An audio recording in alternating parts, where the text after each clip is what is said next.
Hi everyone, welcome back to Sunshine Soap and Candle Company and Happy New Year. Today I'm going to be sharing with you how to make a dessert candle. This technique is something I've actually known how to do for probably 5 or 6 years now, and all of a sudden I'm seeing them everywhere, so I thought it would be a great time to show you how to do this cute and awesome technique. In this video today, I'm going to be sharing with you the full recipe and tutorial of how to do this step by step. I'm also going to be placing the recipe in the description box below. But if you would like the full written detailed step-by-step tutorial with percentages and amounts, you can head on over to my Patreon campaign where I'll be publishing this formula with percentages, amounts, and a full step-by-step tutorial, also with resources of where you can purchase all of the materials and supplies for this project. If you haven't had a chance to check out my campaign, the new year is a great time to head on over there and check it out. There's a ton to take advantage of. And if you're learning a new skill or you want to elevate a skill you already have, or you're trying to learn a new hobby, my campaign is definitely the place for you. There's something for everyone. At just the $5 level, you can access hundreds of recipes and tutorials, and we have a community now of over 3,000 makers. It's a great way to connect with me, a great way to connect with other makers, and we offer all kinds of unique benefits. Each tier has their own unique benefits. We offer things like live monthly hangouts, live quarterly classes, monthly gift packages, weekly recipes and tutorials, sometimes twice weekly recipes and tutorials, and also coupon codes to my favorite suppliers. As soon as you sign up, those coupon codes are exclusive to my patrons, so it really makes your sign up very well worth it. The coupon codes are to makesy.com and onlinelabels.com, and it's just a wealth of information. I hope you'll click the link in my description box to my campaign and check it out this year. Make 2024 your year and come on over and see what it's all about. All right, let's make some dessert candles. So today we're going to be making some raspberry jam dessert candles. I got this fragrance oil from Brambleberry. It smells really good. I've used it in my donut bath bombs before, but it's got real tart raspberry top notes, tart and juicy and bright, and then kind of some base notes of a syrupy jam. Smells really sweet and delicious, and I'm going to make the candles look a little bit like some sort of tart. So the candles, I'm going to be pouring them into these tumblers. I already have them wicked, just because I didn't want to make this video too long, but I bought these tumblers at Target for probably $2.30, and I thought they would make cute little like dessert looking containers for this type of candle, and I've already put my wick in it. So what we're going to do next is go ahead and weigh off some wax for this project, and today I'm going to be using 1617's number 7 wax, which is a blend of soy waxes and a tiny bit of food grade paraffin. Now this is going to be a layered candle where the bottom half of the candle is going to be a beautiful kind of raspberry red color, and then the top is going to be consisting of some white piping. So for the 4 containers that I'm making dessert candles with today, I'm going to be cutting up 24 ounces of wax, and that's for the total of the 4 candles to be filled up halfway. So it's 6 ounces per candle to get it halfway full. And the bottom half, I'm going to be making that raspberry red color. So this will make a little bit more sense as we go along. But just know that the container that I showed you holds 12 ounces total. And so we're only going to be pouring halfway with the first color. So right now I'm just weighing off the wax that I'll need for the bottom half of all 4 containers. And I am using, again, the number 7 wax for a reason. You can do the technique I'm going to show you with any type of container wax that you have, be it 100% soy wax or another blended wax you might like, a paraffin blend. I like to use a wax for this technique that is not too hard and not too soft. Like I said, you can whip up any type of wax, but I find waxes for containers that are not too hard or not too soft, for me, work the best because you can keep it in a pipeable texture for a little bit longer, making the piping look a little bit more realistic. And you can also, after it dries and cures, the wax is hard enough that it's not going to totally just dent or not hold up. So that's why I like to use this wax, and it also has a really nice scent throw and is a super easy wax to work with.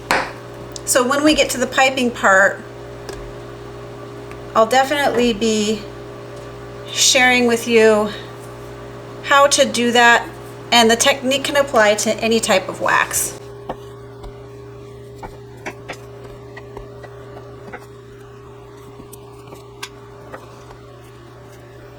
Okay, so now I'm going to go ahead and heat up my wax over direct heat on my stove, and I'm going to heat this wax up to 200 degrees Fahrenheit, and I'll bring you right back for the next step.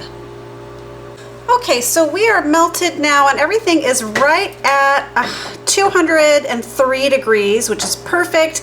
And I've already put color in here.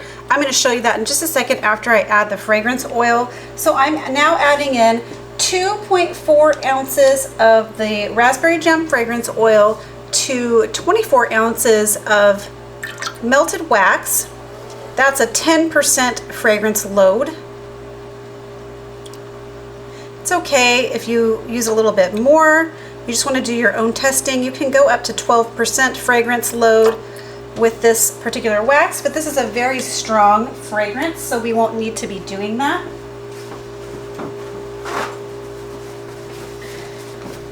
And then we're just going to go ahead and give this a good stir.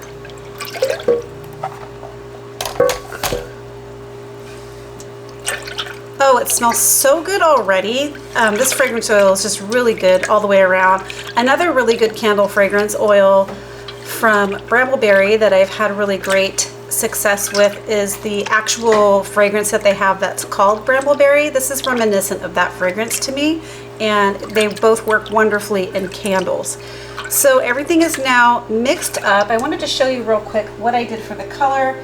So this is a cranberry color block, wax color block.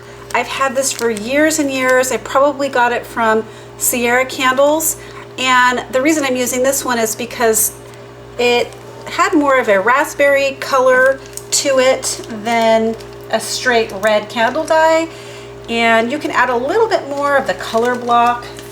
I find you can add a little bit more of the color if you're using a color block like that, versus the candle dyes, which I love the liquid candle dyes, you guys know that, but it's very easy to make your wax too viscous with the candle dye. So if you want like a more saturated color, sometimes I find your candle waxes can be colored with those wax dyes.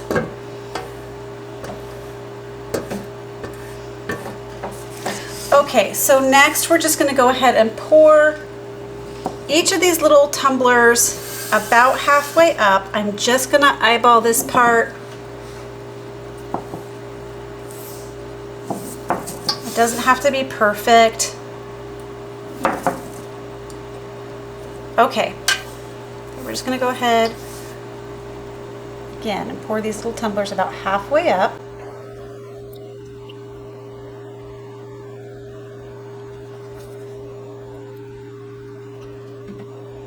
Now this color will get lighter as the candle wax dries. It's not going to stay this dark raspberry color.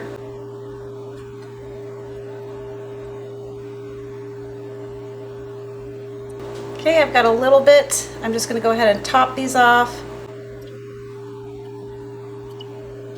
I am using the wicks stabilizer kit.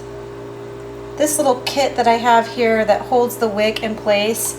These come from 1617 and they belong to the West Coast containers or West Coast vessels over on 1617. And I find that they fit these little tumblers perfectly, and we're actually wicking these tumblers the same way that you would be wicking a West Coast vessel. So we're using a CDN6 wick. This is what they look like. This size of candle is a little bit hard to wick. But the CDN6 works the best with this type of wax and this type of vessel. And also with the dessert candles, you want a good burn on them, but they're likely not going to be perfect just because of the nature of the piping on the wax. So you can burn them and enjoy them, but just know that it's not going to burn the way that a candle burns, where you pour the wax and it cures flat. You'll see what I mean when we go to pipe it. All right, so we're going to go ahead and let these set up. They smell awesome already, and as soon as these set up, we'll be back for the next step. All right, so we're now ready for the second step here, and I've taken out the little wick stabilizers from these candles, and as you can see, the wick is a little bit wonky looking, but I don't want to touch them right now because they are in the position that they need to be for the second step, and we can cut them later when everything else has set up. So I just feel like this is the most gorgeous color. They set up to a really beautiful kind of raspberry red color, and I'm just going to go ahead and set these off to the side for a minute. And I've gone ahead and melted down another 24 ounces of wax, and what I'm going to do, I've added fragrance to it, mixed it all in, and what I'm going to do now is just pour that wax into a mixing bowl. No color. This is going to set up to a beautiful white, which is just the color of the wax, and we're going to make this look like kind of a whipped cream topping. So I'm placing it into this mixing bowl, and I'm going to allow it to set up just a little bit, and I'll show you what that looks like when it gets to the right consistency for whipping. And once it gets to the right consistency, I'm just going to go ahead and take this electric handheld mixer, and I'm going to whip it until it reaches a buttercream frosting type consistency. So I'll bring you back when we're ready to whip and show you what that looks like. All right, so the wax has been sitting for a little bit now, and the temperature is right around 120 degrees, 119 degrees. I don't usually take the temperature on this type of project. It's more kind of what it looks like to me and how it's behaving, but that's the temperature that we're at. And some people, I know I've seen other people make these sorts of candles where they wait for the wax to get set up almost completely before they start whipping it. And to me, I find this method a little bit easier because I find I can get more fluid of a piping consistency when I start to kind of whip it around 120 degrees. As it starts to set up and kind of stick to the sides, that's when I decide. See how the wax is kind of sticking to the sides and now the spatula? And I like to start whipping it when it's right to this consistency. This way I get more of a fluid-like piping consistency, and it's less kind of chunky and maybe a little broken looking. So that's anyway how you whip it with the type of wax that we're using now, again, which is the number 7 by 1617. Okay. I'm just going to start on low and then slowly increase the speed. And we're just whipping this until we get kind of a buttercream consistency.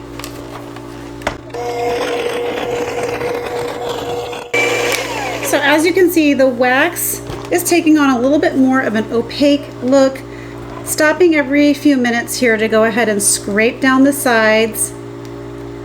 But the point of whipping it at this particular point in the process is to get some air into it. So we're looking to get some air whipped into it so it stays nice and light and fluffy.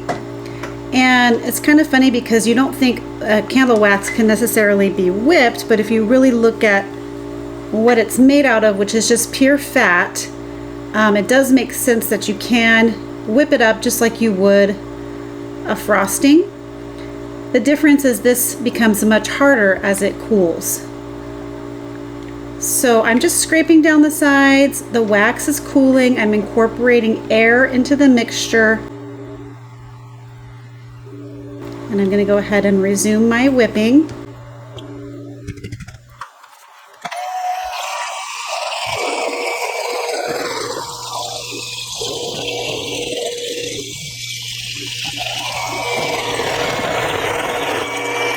All right, right, so we're just going to go ahead and scrape the sides down again, but some tips on different types of waxes. Now on a softer container wax, like 100% soy or any type of softer wax that you might be using, you may want to wait a little bit longer to start whipping so that you're not whipping it for a super long time, because that can create friction and heat, which would then, you know, keep your wax at a higher temperature, and really what you want is it to start cooling down so you can get the mixture whipped. And with a harder wax, like the Pillar of Bliss wax that I like from Nature's Garden, that's made for tarts or pillar type molds, you can start whipping a little earlier because it sets up so quickly. You want to make sure you give yourself enough time to get a nice whipped consistency, but you know, no worries if you wait too long on a harder wax. You can always melt it back down and try again if you don't get the consistency that you like. But as you can see, my wax is now becoming a little bit more opaque. We're definitely nowhere near a buttercream consistency yet, but I'm just going to go ahead and hand stir this a little bit. Scrape the sides. All right, so here's the wax now. As you can see, it's very thick and viscous, and we're ready to go ahead and transfer this over to a piping bag. This is just me whipping it and hand stirring it. As you can see, I've incorporated a lot of air, and we've got a light and fluffy consistency. So we're ready to go ahead and put it in the piping bag. We may not be quite ready to actually pipe yet. Might be still a little too soft to pipe. However, we can get it moved over and then test it out. So I just have this big cup here lined with a piping bag. I'm just going to go ahead and start transferring that over. And doing it this method, as you can see, it's fluid. We don't have a lot of like chunks of wax, so it will, in my opinion, it'll make your piping look a little smoother as well. Let's see what we've got going here.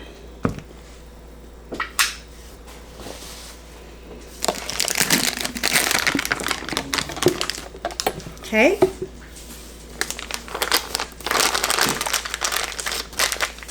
So there's my wax. I'm just gonna make sure that this is all kind of scraped off the sides a little bit, because we will have leftover mixture, I'm sure, because again, we've piped in, or we have mixed in a lot of air, so we've added some volume. So I just want to make sure this is all here before we get started. Now I'm going to go ahead and test a little bit of the wax on a piece of paper towel here to see if we're ready to go. And I've got it in this kind of open star looking tip. It's a large tip, so the wax should have no problem coming out of it. I'm just going to twist it down.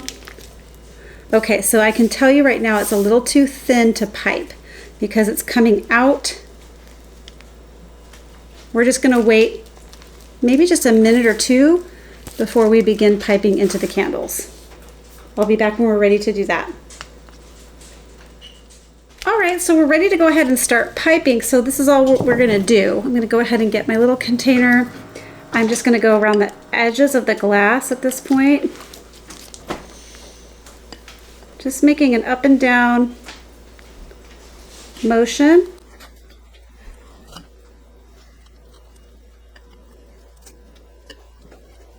Filling in the outside first,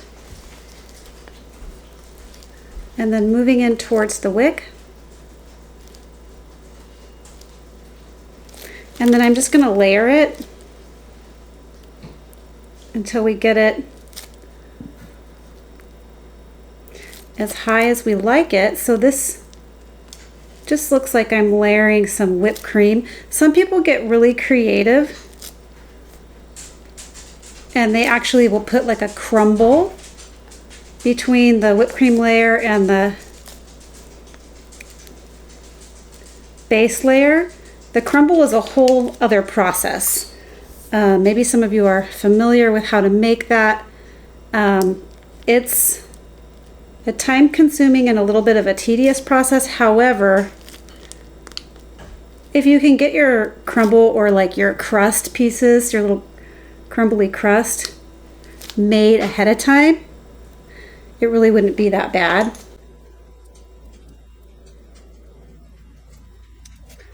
There's the first one. Doesn't that look cute?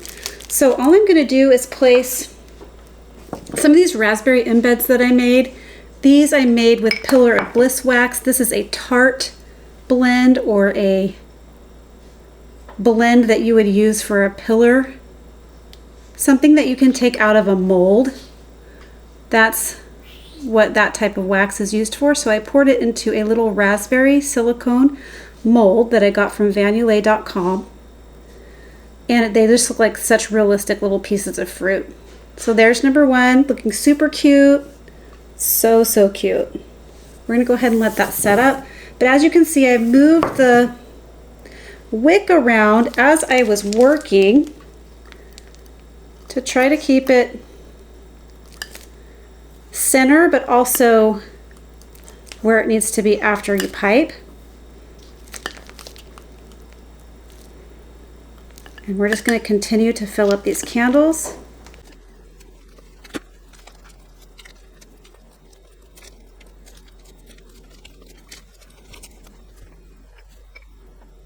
Okay.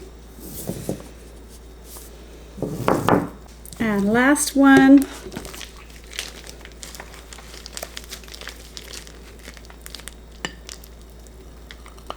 So as you can see, my wax is starting to set up. If you reserve some of it outside of the piping bag like I did, and you go in and you whip it while it's still warm enough, you should be able to get it back temporarily into this kind of buttercream type consistency.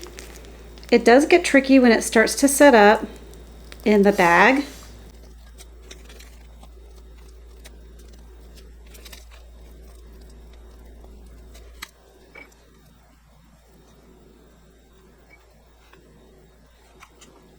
All right, there they are, all piped and looking cute with the little raspberry embeds in there. And even though the raspberry embeds are a different wax than the wax that we used for the candle part, it really doesn't affect the burn that much because there's not that much wax. It's mostly the softer number 7 wax.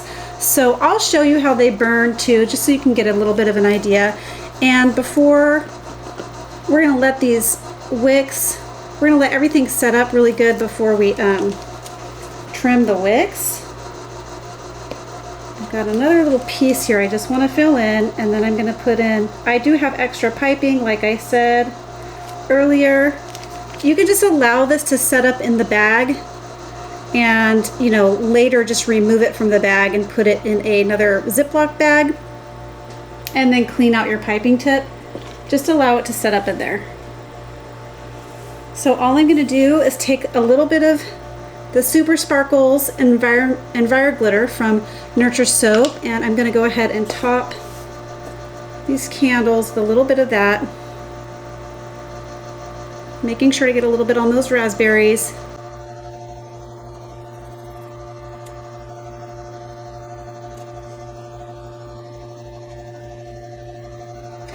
I just think these would make a really cute gift for Valentine's Day or someone's birthday. Okay everybody, I'm going to go ahead and allow these to set up, and then I'm going to trim my wick, and I'll bring you back to show you what they look like when the wick is trimmed and they're all cleaned up, and I'll leave you with a little test burn or a demonstration of how these look when they're burning.